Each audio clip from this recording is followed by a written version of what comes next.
So guys FMG results are out and I am not at all happy with the results क्योंकि सिर्फ 12.8% का result आया है. सिर्फ 12-13% लोग पास हुए हैं, which is not what I wanted to happen, but sadly because of many multiple reasons these things have happened. आज हम पूरा एनालिसिस देंगे कि कैसे क्या क्या क्या हुआ है और आगे अब क्या करना है. तो let's get started without wasting any much time.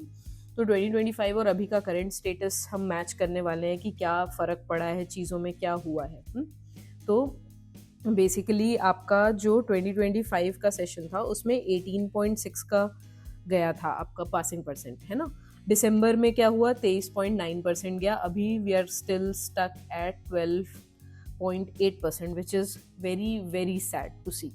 ठीक है, तो 37 बेसिक स्टैट्स देख लेते हैं क्या है. 37,448 students have applied, 36,280 people gave the exam and 4,635 people passed the exam. My heartiest congratulations. I am very happy for those 4,635 students who qualified the exam. I am very very happy for you. You guys are doing great. But now let's talk about the people who did not clear the exam, which is 31,645 people, which is a big amount of students. ठीक है, देखो अगर हम year wise trend देखें तो I want you to focus on one thing कि mean score देखो. Mean score मतलब टोटल जो भी जिन बच्चों ने दिया है उनका जो हम मीन स्कोर निकालेंगे, उनके स्कोर्स का जब मीन निकालेंगे तो जून 2025 में मीन स्कोर था 126. ठीक है, जून और पासिंग परसेंटेज कितना था आपका 18%. 6,707 पीपल पास्ड. अब दिसंबर 2025 में मीन स्कोर था 131. Okay fine, good enough. और 23% पीपल पास्ड. अब इस बार क्या हुआ है कि mean score is 125 which is quite close to this one, right. But the passing percentage has decreased so much. क्यों? क्योंकि बहुत लोग बहुत करीब आके फेल हुए हैं. Many people have failed because they fall in the bracket. अगर ये पास का ब्रैकेट है तो a lot of students fall in this close by bracket. इस वजह से इस जो मीन है दैट इज क्लोज इनफ. ठीक है, लेट्स मूव अहेड. देखते हैं क्या दिक्कत हुई है, क्यों ऐसा हुआ है. ठीक है, अब देखो why did the sudden percentage drop is there. Sudden pattern change is the biggest problem. 10 से 15 वीडियो बेस्ड क्वेश्चन आए थे जिसको किसी ने भी प्रैक्टिस नहीं किया था, जिसका किसी को आइडिया नहीं था कि ऐसा भी कुछ सवाल आने वाला है. ठीक है, 10 से 15 सब नंबर तो यहीं के यहीं चल गए. अब ये 15 नंबर आप याद रखना. 10 से 15 नंबर में आपको हिसाब लगवाऊंगी कि क्यों प्रॉब्लम्स आ रही हैं. ठीक है, क्लिनिकल रीजनिंग के ओवरऑल क्वेश्चंस ज़्यादा थे, स्ट्रेट फॉरवर्ड फैक्चुअल क्वेश्चंस कम थे. रीजनिंग जो थी मल्टीपल लेयर्ड रीजनिंग थी, जिसकी वजह से लोगों को आंसर तक पहुंचने में टाइम भी लगा और आंसर्स गलत भी हुए. टाइम मैनेजमेंट का प्रेशर आ गया क्योंकि समझने में टाइम लग रहा था, देखने में क्वेश्चन को टाइम लग रहा था, तो आसान क्वेश्चन तक पहुंचने के लिए भी आपको टाइम कम मिला था. इस वजह से भी बहुत लोगों की हड़बड़ी में सवाल गलत हुए होंगे.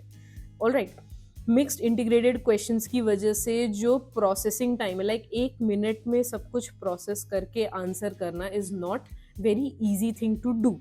तो यूजुअली कम सवाल होते हैं ऐसे ओवरलैपिंग लेयर्ड क्वेश्चन के, तो टाइम मैनेज हो जाता है. बट अगर ज़्यादा सवाल होंगे ऐसे लेयर्ड क्वेश्चंस के तो 1 मिनट में सॉल्व करना मुश्किल है. इसलिए टाइम का इशू सबको हो रहा है मिक्स्ड इंटीग्रेटेड क्वेश्चंस की वजह से भी.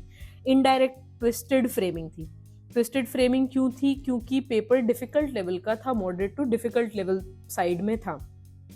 जो आंसर्स थे, जो ऑप्शंस थे वो भी ट्विस्टेड थे. They even made you think for 20 seconds 25 seconds. तो उधर भी आपका टाइम गया है. क्वेश्चन स्टेम जो था लॉन्गर साइड था, ये हमने बात कर ही ली है. हायर कॉग्निटिव लोड था, आपको ज़्यादा सोचने पे मजबूर किया गया है, आपको एज अ क्लिनिशियन ज़्यादा सोचने के लिए मजबूर किया गया है. इस वजह से पेपर का जो पासिंग परसेंटेज है वो इस बार कम गया है. ठीक है, तो इन है ना, तो कंबाइंड इफेक्ट हमारे पास यही आया है कि together these things have created problems for the students. अब देखिए, 1-on-1 guidance we are giving you. I am here to give you 1-on-1 guidance if you are interested. अगर आप उन लोगों में से हो जो इस सेशन में फेल कर गए हो and you do not know where to start, what to do और how to structure your preparation. If you are a repeater now, obviously you are a repeater now, तो अगर आपको लग रहा है आप लैग कर रहे हो बहुत, तो you can reach out to us. Description पे गूगल फॉर्म दिया हुआ है, you just have to go and fill it out and our team, someone from the team will reach you out and we can plan things ahead. ठीक है, आगे बढ़ते हैं. Score distribution का कंपैरिजन देख लेते हैं कैसा रहा है. तो पास बैंड जो है 150 to 159 का ऑलमोस्ट अराउंड है. उसमें कितने स्टूडेंट्स थे हमारे? 9000 के आसपास लोग आए थे दिसंबर वाले में, और 4505 के अराउंड जो है पासिंग जोन हुआ है. अब स्कोर जो है कंपाइल हो गया है 100 to 139 में. जो लोग पास कर रहे हैं, 100 से 139 में जो ग्रुप फॉल कर रहा है, अराउंड 63.9% लोग पास उस ग्रुप में बैठ रहे हैं. ठीक है, हाई स्कोरर्स जो हो गए हैं वो वैनिश हो गए. 200 प्लस स्कोर करना बहुत मुश्किल हो गया है. बहुत कम लोग हैं अब जो 200 प्लस जिन्होंने स्कोर किया है. ठीक है, देखो फोकस एनालिसिस में हमने क्या देखा है कि अब ये इस चीज पे फोकस करो, ये स्लाइड पे फोकस करो कि कितने लोग हैं जिनको 140 to 149 का स्कोर आया है. So our team has took out the data. इस बार 140 to 149 जिन्होंने स्कोर किया है उनकी संख्या है 4157. ठीक है, 4157 बच्चे 140 to 149 के ब्रैकेट में है. You understand what this means कि they were this close to passing and clearing the exam. अगर वो 10 से 15 वीडियो बेस्ड क्वेश्चंस नहीं होते, they would have easily cleared this exam with the score of 155 और 1.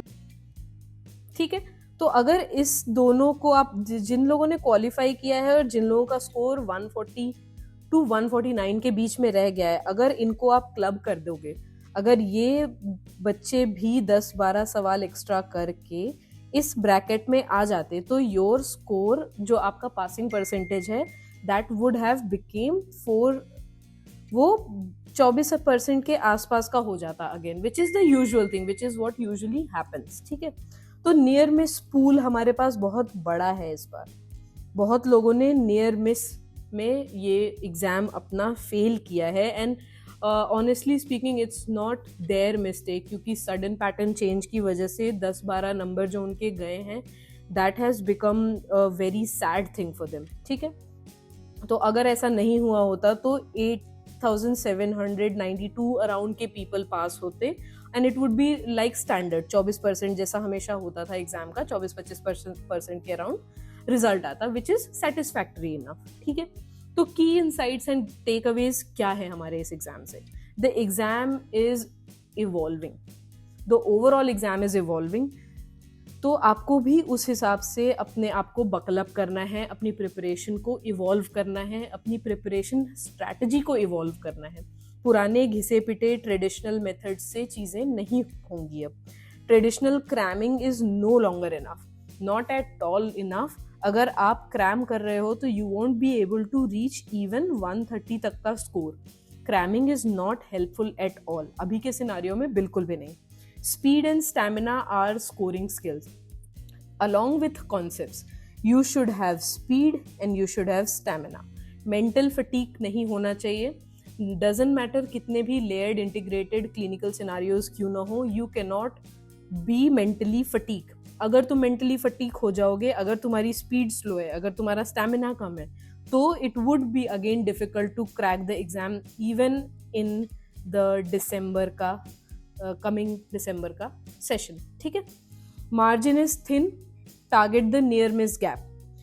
तो जिनका नियर मिस में है, यानी 140 to 149 के बीच में जो लोग हैं, यानी कि 4000 plus students, they are already competent enough, they are good enough to pass the exam. The only thing is कि इन्हें अगर रिविजन में और अगर इन्हें प्रॉपर स्ट्रैटेजी में अपनी इजाफा इन्होंने नहीं किया, तो they will again be the near miss group.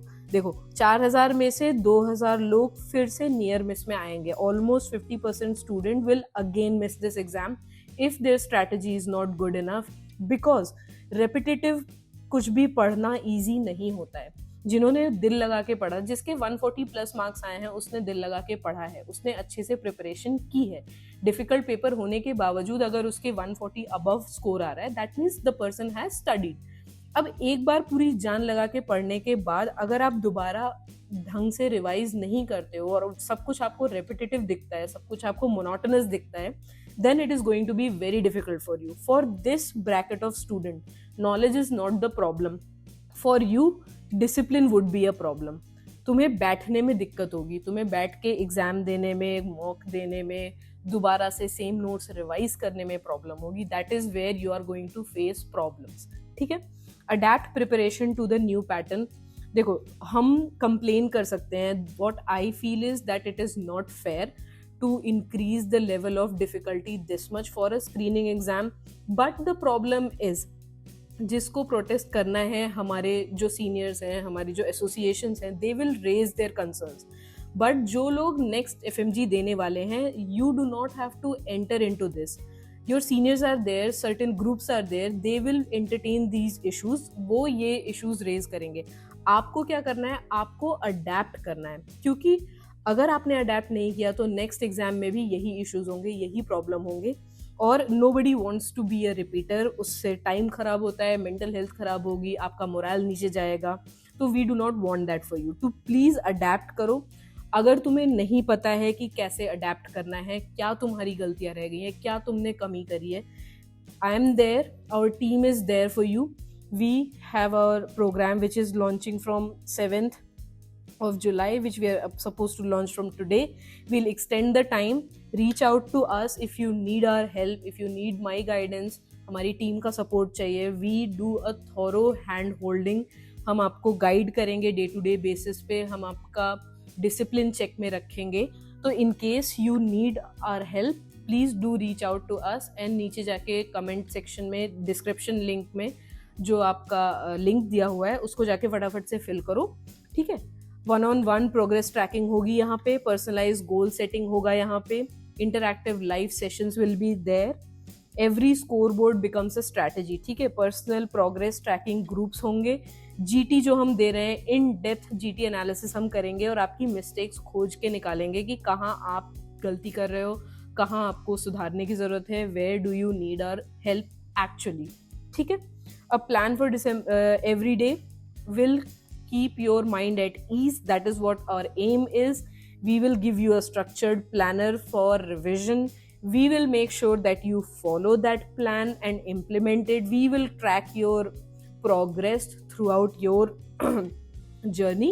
तो अगर तुम्हारे पास कोई भी नहीं है, if you think you are alone in this, you are not alone in this. We are here. Just reach out to us and we'll sort the things out for you. ठीक है. If in case you are not feeling well, we also have psychiatric sessions which we can book you for. So everything, we have covered everything in this one. फतेह में आपको सब कुछ मिलेगा. All you need to do is reach out to us, have a 1-on-1 discussion. We can tailor make it for you. आपकी problems हम समझते हैं. मैं as a FMG like I think I'm your senior. तो as a senior I understand what you are going through. तो if you think you need my help, reach out to me.